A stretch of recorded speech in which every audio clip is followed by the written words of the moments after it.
Healthy, radiant skin starts from the inside.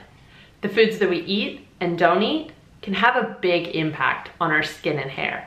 You can try every cleanser on the market, but if you aren't getting the right nutrition, it won't matter. In this video, we're going to talk about the 5 foods you should eat and the 5 foods you should avoid for healthy skin and hair.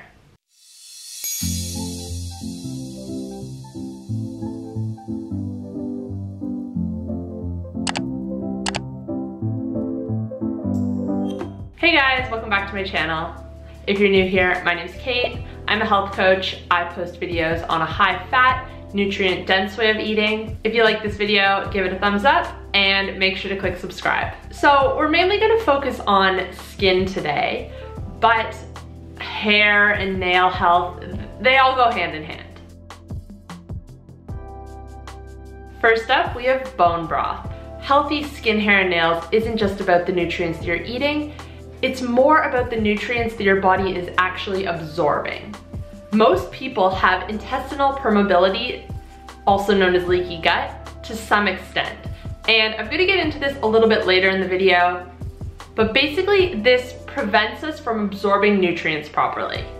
And this is why bone broth is at the top of my list. Bone broth contains proteins that help heal leaky gut. The main one being collagen, which is the most abundant protein in our bodies. It's the major component of connective tissue that makes up several parts of our body, including our skin, hair, and nails. Once we hit the age of 25, our bodies start producing less and less collagen. Collagen is what gives our skin elasticity, and a lack of it causes wrinkles and sagging of the skin. Collagen also helps strengthen hair. A lot of people, when they're first starting keto or low carb, experience hair loss, and this is oftentimes due to the fact that they aren't getting enough protein. Upping their daily protein through collagen or other sources often helps to reverse this issue. Next up, we have cold water oily fish. This is the ultimate food you can eat for your skin, hair, and nails. If you're not sure what I mean by cold water oily fish, you can think of the acronym SMASH. Salmon, mackerel, anchovies, sardines, and herring. These are the 5 best ones. These fish are the best source of omega-3s. While DHA is very important for brain function, EPA is what contributes a lot to the health of our skin and hair.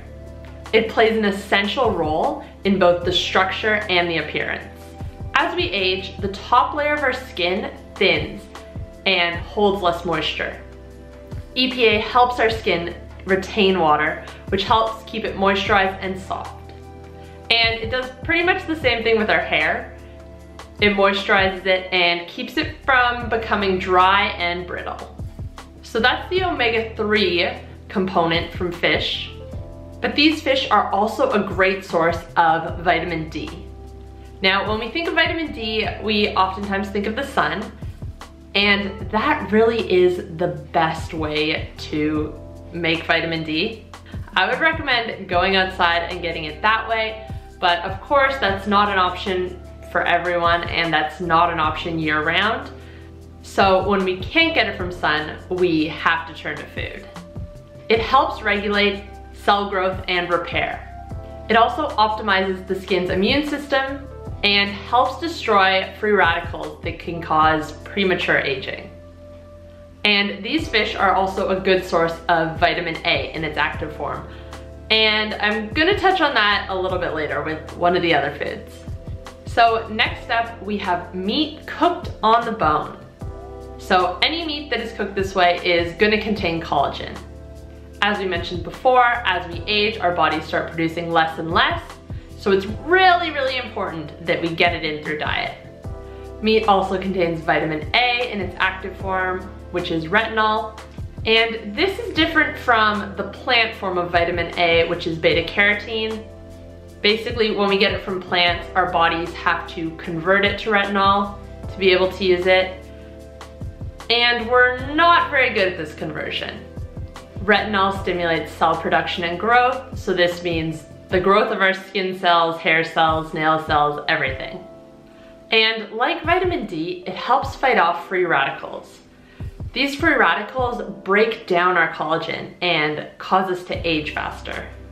Although it is said that vitamin A deficiencies in the Western world are quite rare, you have to keep in mind that the RDAs are set at the absolute bare minimum you need to not be deficient. If you want to thrive and have your body working to its full potential, you need a lot more vitamin A in your diet. Next up we have eggs. And when I say eggs, I don't mean the whites. The yolks are where all the nutrition is packed. Egg yolks contain the B vitamin biotin, which improve the cells from what hair is made from. Egg yolks are also a really great source of vitamin K2. This vitamin is known for being really good at healing your skin from things such as bruises and wounds, but it's also really great for any dark circles or discoloration that you have. And eggs also contain vitamin A and vitamin D, which we touched on earlier. Last up, we have beef liver and other organ meats. Now, if you've watched any of my other videos, I've been on a bit of a liver kick lately, but seriously, it is just the best food you can eat in terms of nutrition, and especially for your skin and hair. If you're looking to get more retinol into your diet, liver is the absolute best source, and by a long shot. Beef liver is also a good source of vitamin K2, vitamin A, and vitamin D again. Number 1 is foods containing gluten. Now, before you write off gluten-free as being a fad, hear me out. So gluten ties into what we were talking about earlier with leaky gut. When we eat gluten, it breaks down our intestinal walls. Basically, it just pokes these tiny little holes in it. And if everything's working properly, then your body heals it straight away. You eat gluten again though, and it pokes some more holes, and your body heals it. You eat it again, pokes some more holes. The cycle goes on until it doesn't. Eventually, and this will happen sooner or later for pretty much everyone, your body stops repairing, and you're left with these holes in the lining. Now the foods you eat can slip through these holes and into your bloodstream, which is not where they should be. Long story short, this basically leads to autoimmune problems. And a lot of autoimmune problems are skin related. So things like acne and psoriasis, yeah, they can all circle back to leaky gut. Next up, we have sugar and refined carbs. Sugar molecules bind to collagen and form brand new molecules called advanced glycation end products.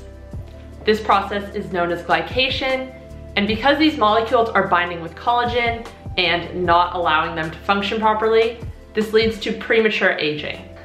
Next up, a favorite to hate on of mine, vegetable oils.